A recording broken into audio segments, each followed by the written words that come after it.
इजाजत नहीं दी गई।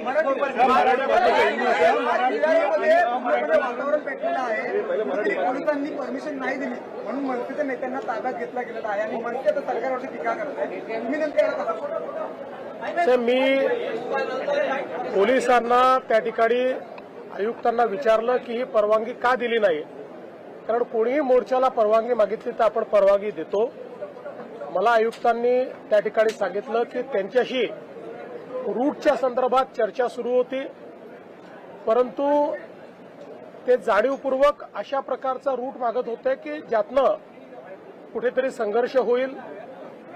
आणि पोलिसांचं म्हणणं असंही होतं की या संदर्भात काही लोकांच्या संदर्भात त्यांच्याकडे काही इनपुट्स आले होते की त्यांना त्या ठिकाणी वेगळ्या प्रकारची काही कारवाई करायची आहे.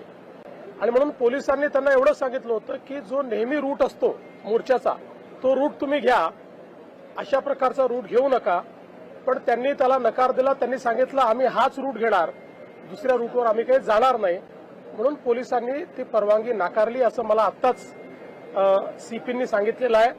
तथापि जर मनसेच काय कोणालाही मोर्चा काढायचा असेल आणि परवानगी हवी असेल तर ती परवानगी मिळेल. मात्र आम्हाला इथेच काढायचा आहे, असाच काढायचा आहे, अशा प्रकारे कायदा आणि सुव्यवस्था बिघडवण्याकरता जर जाणीवपूर्वक प्रयत्न झाला तर ते योग्य नाहीये. शेवटी आपल्याला सगळ्यांना एकाच राज्यामध्ये एकत्रितपणे राहायचं आहे, आपल्या राज्याच्या विकासाचा विचार करायचा आहे. त्यामुळे योग्य रूट देऊन त्यांनी जर परवानगी मागितली तर ती परवानगी कधीही मिळेल, आजही मिळेल, उद्याही मिळेल.